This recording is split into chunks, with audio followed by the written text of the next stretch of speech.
आप स्क्रीन के ऊपर देख सकते हो लास्ट 4 एग्ज़ाम हो रहे हैं, मतलब कि 4 एग्ज़ाम लास्ट जो अभी अभी होकर गए हैं रिसेंटली। बात करते हैं 11 जुलाई की, उससे पहले एग्ज़ाम हुआ था 6 जुलाई को, उससे पहले एग्ज़ाम हुआ था 29 जून को, एंड उससे पहले एग्ज़ाम हुआ था 22 जून को। चारों एग्ज़ाम में कंटिन्यू हमारी प्रिडिक्शन PDF हिट गई है।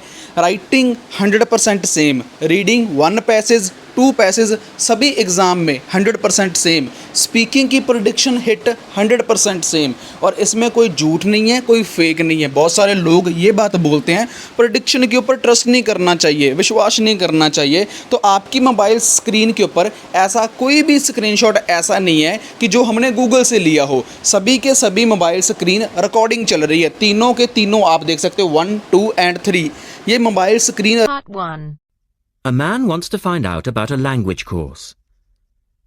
Listen to the conversation between the man and the woman and answer the questions. First, you have some time to look at questions 1 to 4.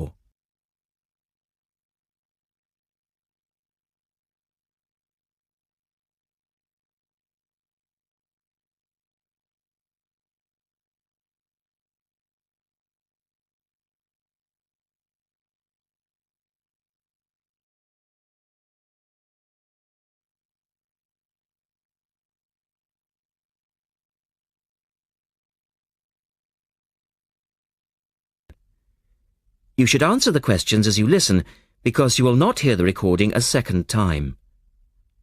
Listen carefully and answer questions 1 to 4.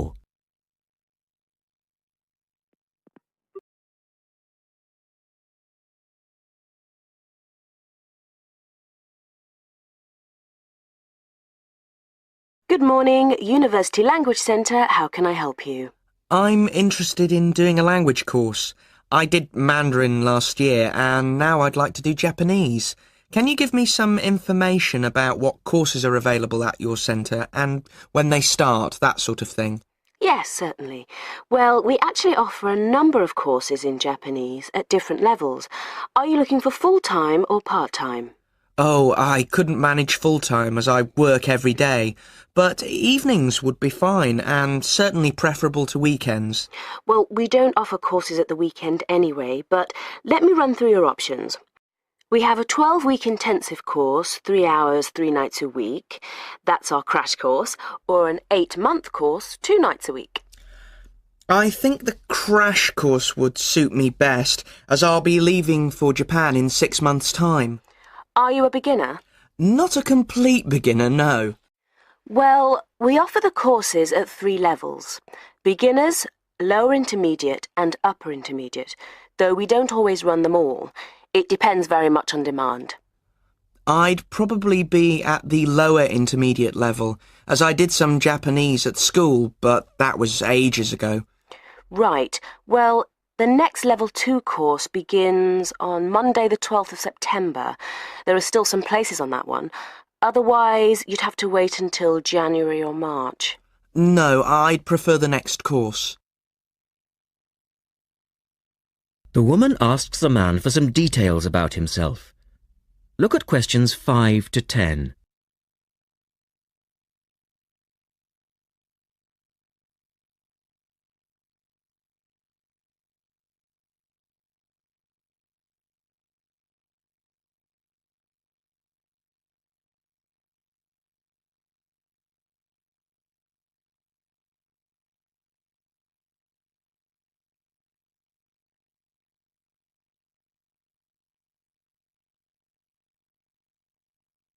Now listen to their conversation and complete the form. Right. Can I get some details from you then, so I can send you some information? Sure. What's your name? A family name first. Haggerty. Richard. Hagarty? No, Hagerty. Oh, OK.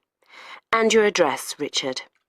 Well, perhaps you could email it to me. Right. What's your email address?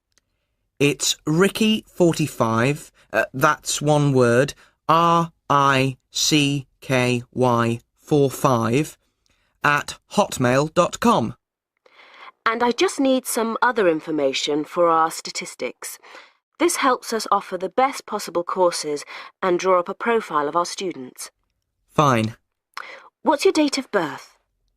I was born on the 29th of February, 1980. 1980? So you're a leap year baby. That's unusual. Yes, it is. And just one or two other questions for our market research, if you don't mind. No, that's fine. What are your main reasons for studying Japanese? Business, travel, or general interest? My company's sending me to Japan for 2 years. All right, I'll put down business. And do you have any specific needs? Will there be an emphasis on written language? For instance, will you need to know how to write business letters, that sort of thing? No, but I will need to be able to communicate with people on a day-to-day basis. OK, so I'll put down conversation. Yes, because I already know something about the writing system at an elementary level, and I don't anticipate having to read too much. You said you'd studied some Japanese. Where did you study? 3 years at school, then I gave it up, so I've forgotten a fair bit. You know how it is with languages if you don't have the chance to use them. Yes, but I'm sure it will all come back to you once you get going again. Now, once we receive your enrolment form, we'll contact you. That is the end of part 1. You now have half a minute to check your answers.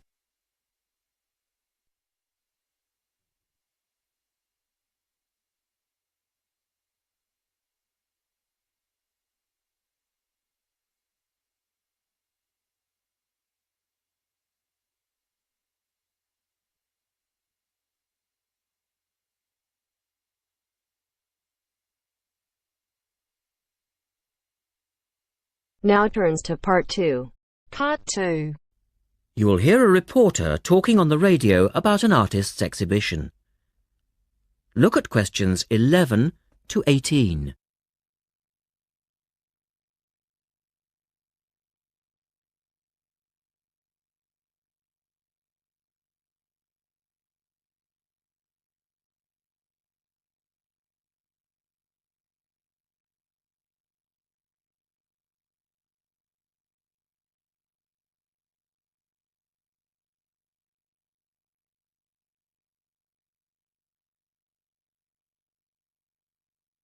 As you listen to the first part of the talk, answer questions 11 to 18.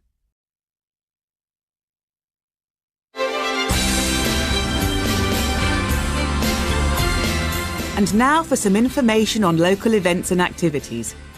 A couple of announcements for art lovers and budding artists alike. First, a new collection of artwork is going on show to the public next month in the form of an artist's exhibition. The exhibition will include many different types of art, over 100 different pieces by 58 artists from the local area. It's being held at the Royal Museum, which, for those of you who are unfamiliar with the area, is located opposite the library in West Street, right on the corner. The actual address is number 1 Queen's Park Road. It isn't difficult to find. The exhibition will run for 9 weeks and will begin on the 6th of October and continue until the 10th of December. So there's plenty of time for you to go along and have a look, and I'm sure that will be worth doing. What will you see there? Well, amongst the items on display will be some exciting pieces of modern jewellery, furniture, ceramics, metalwork and sculpture. To give you some examples, local artist Kate Main will be there to discuss her collection of pots and bowls that she has made to resemble garden vegetables. They're the sort of thing that would brighten up any dining table and range from things like yellow cabbage-shaped bowls to round tomato-shaped teapots. Prize winner Cynthia Corse will also be there to talk about her silver jewellery, all of which she produced using ideas from the rural setting of her country home. Some of her rings are quite extraordinary and have beautiful coloured stones in them. Or, if you prefer sculpture, there's plenty of that too. Take, for example, Susan Cupp's sculpture of 25 pairs of white paper shoes. It sounds easy, but believe me, it looks incredible. All of these items, along with many others, will be on sale throughout the exhibition period. As part of the exhibition, there will be a series of demonstrations called Face to Face, which will take place every Sunday afternoon during the exhibition, and these will provide an opportunity for you to meet the artists. Now look at questions 19 and 20.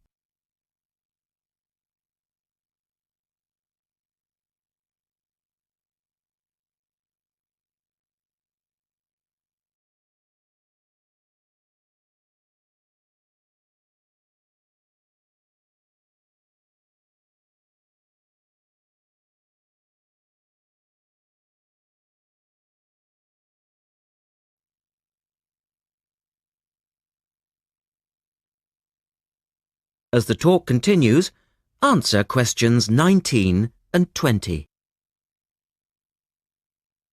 The second set of activities are for those who would prefer to indulge in some artwork themselves.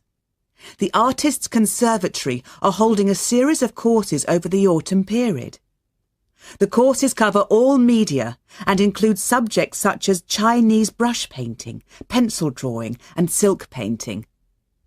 All the tutors are experienced artists. Course sizes are kept to a minimum of 15, and there will be plenty of individual assistance. All the sessions offer excellent value for money and the opportunity to relax in a delightful rural setting. Fees are very reasonable and include the use of an excellent studio and access to the art shop, which you will find sells everything from paper to CDs. And they also include the provision of all materials. For more information on dates, cost and availability, you should get in touch with the programme coordinator on 4592 839 584 or go direct to the website, which you will find is... That is the end of part 2. You now have half a minute to check your answers.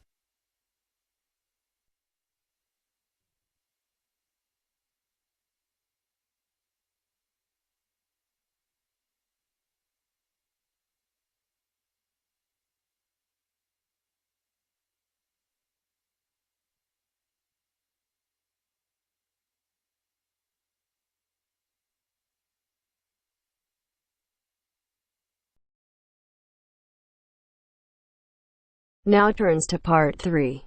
Part 3. You are going to hear a conversation between Anne and Marcia. In the first part of this conversation, they are talking about the commands of training dogs. First, look at questions 21 to 25.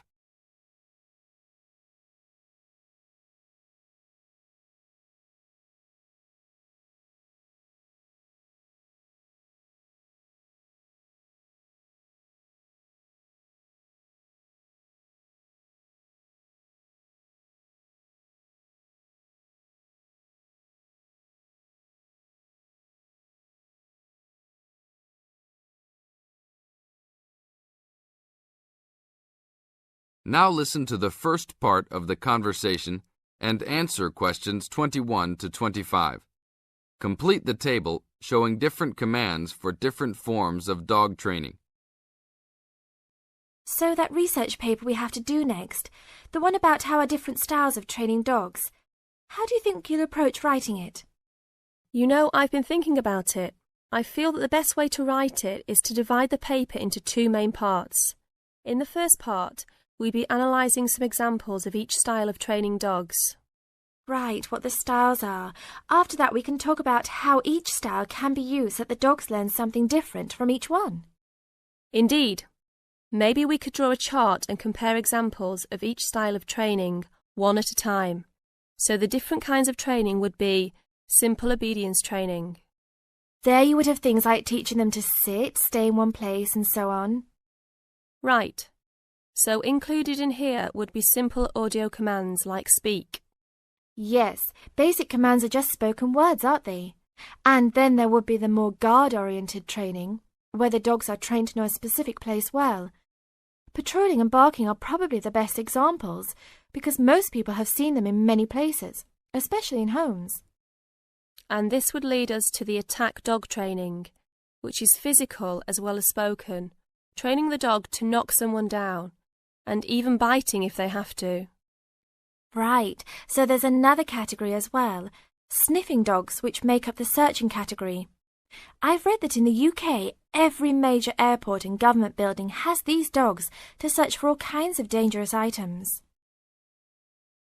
In the second part of the conversation, Anne and Marcia talk about all kinds of training and what kind of dogs they are suitable to. Look at questions 26 to 30.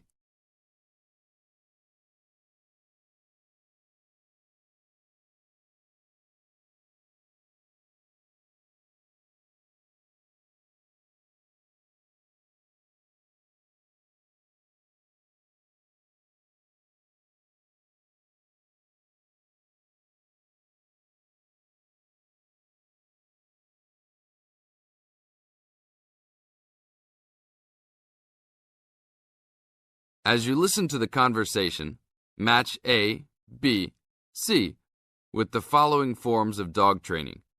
One has been done as an example for you. Listen carefully and answer questions 26 to 30. I can believe that. Well, we have a good list to build on. We're finally getting started now, so let's try to figure out when each type of dog training should be used. I guess we can start by trying to figure out the best situation for each type of dog training. What do you mean? What I mean is whether each type of training should be used with different kinds of dogs. We could use basic obedience training, for example, and ask whether it's more useful for a small dog, a medium-sized dog, and so on. In this case, I'd say obedience training is best with small dogs, because they tend to get excited easily, and this will help keep them out of trouble. Okay, that makes sense. Then let's look at physical training. Even though some people think it's ideal for every breed of dog, I think it's better suited to the larger kinds. Small dogs usually just aren't smart enough to understand the physical commands, and they can even get hurt from them. The specialised sniffing training is the same. I think they're better with the more intelligent breeds of dogs, and they're hardly ever useful with really small dogs. Attack training, however, can be useful for every kind of large dog, as long as the dog is treated well and given a lot of care and attention. All right, and what about guard training? Barking is an ideal way for small dogs to guard a home. I know they aren't big enough to stop a person, but making some noise is often all a dog needs to do. Other kinds of guard training like biting, though, are different. I'd always plan to teach those to a smart dog, give them a chance to use their brains and defend their homes. I'd have to agree. Trainers often just teach large dogs to bark at a person when they think something isn't right. But if they know how to use physical skills in a bad situation, they could save their owner's life someday. Yes, I suppose that different people would have different needs for their pets. Right, and different trainers would recommend different methods for different breeds. That is the end of part 3. Now turns to part 4. Part 4. You will hear a talk from a member of the Conservation Society talking about green cleaning. First, you have some time to look at questions 31 to 34.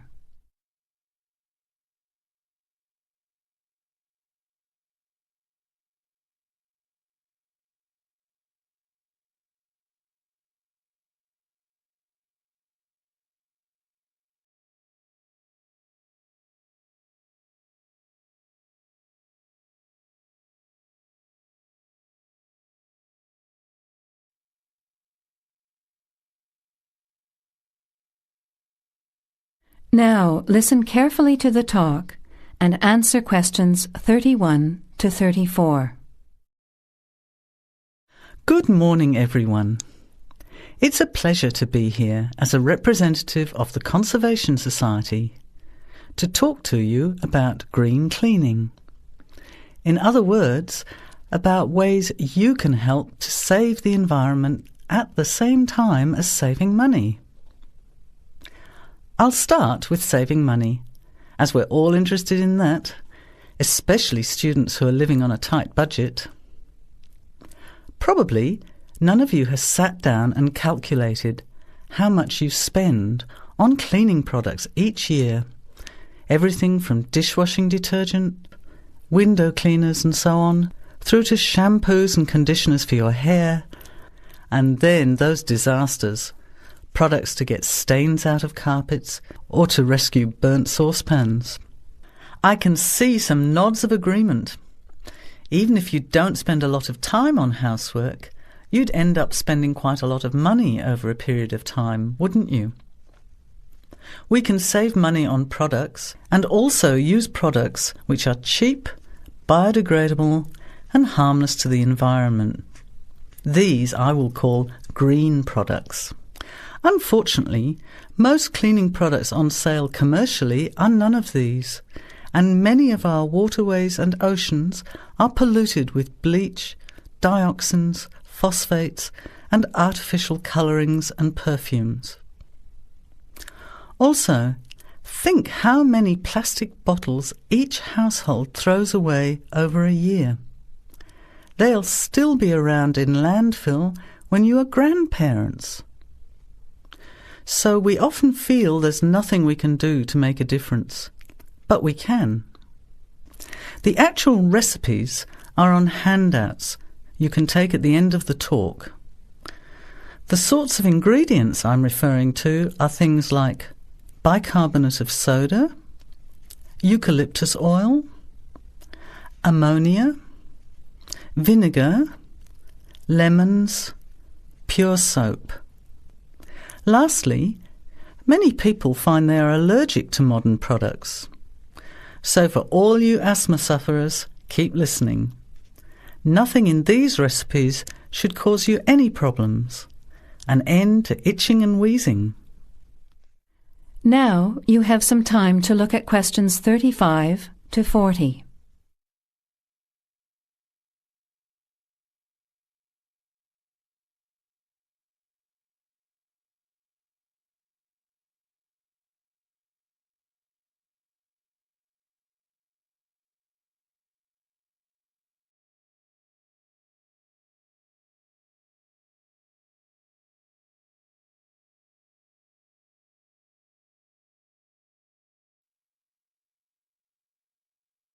Now listen and answer questions 35 to 40.